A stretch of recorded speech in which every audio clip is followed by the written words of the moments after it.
ప్రియులారా, మన ప్రభు అయిన యేసు క్రీస్తు నామంలో మీకు శుభోదయం. ఆయనను గూర్చి అనుదిన ఆత్మీయ ఆహారం, సెప్టెంబర్ 22 సోమవారం. నేటి మన ధ్యాన లేఖనం యాకోబు రాసిన పత్రిక 1వ అధ్యాయం 27వ వచనం.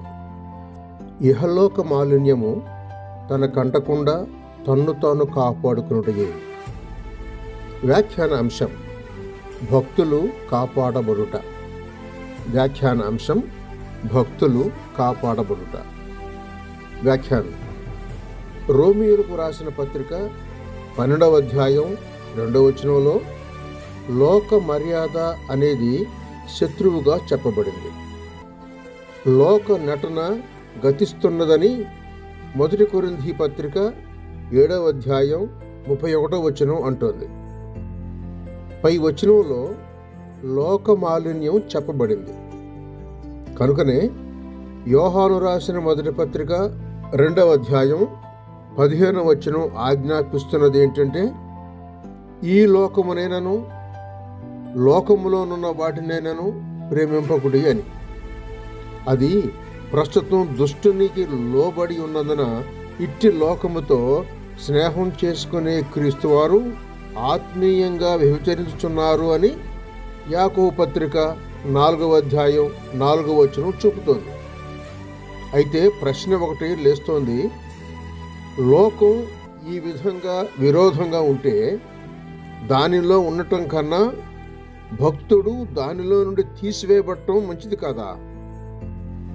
అయితే క్రీస్తు తన గొప్ప ప్రార్థనలో ప్రార్థించినదేమిటి?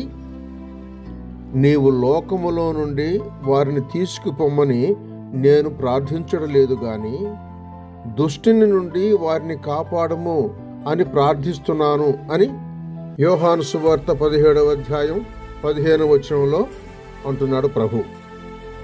త్వరలో బూర ఊదగా తీసివేయబడతాం, కానీ ఆ కాలం వచ్చే వరకు ఇచ్చటనే ఉండి సాక్ష్యం ఇచ్చేదం గాక. దీని నిమిత్తమే మాలిన్యంతో నిండిన లోకంలో విడువబడ్డాం. అంతేకాదు, భక్తుడు తన్ను తాను కాపాడుకోవాలని చెప్పబడింది. అవును, క్రీస్తు భక్తుడు తన్ను తాను కాపాడుకొనుచుండగా క్రీస్తు తానే తన వారిని కాపాడేవాడని తెలుసుకోవాలి. క్రీస్తు యేసునందు భద్రపరచబడితిమి. అవును, ఆయనే మనల్ని కాపాడువాడు. మీ వంతు ఏదనగా ఆయనకు లోబడి ఉండటమే. యోధా పత్రిక 1వ అధ్యాయం చూడండి. సహోదరుడు సైలస్ ఫాక్స్. శుభములతో వందనాలు.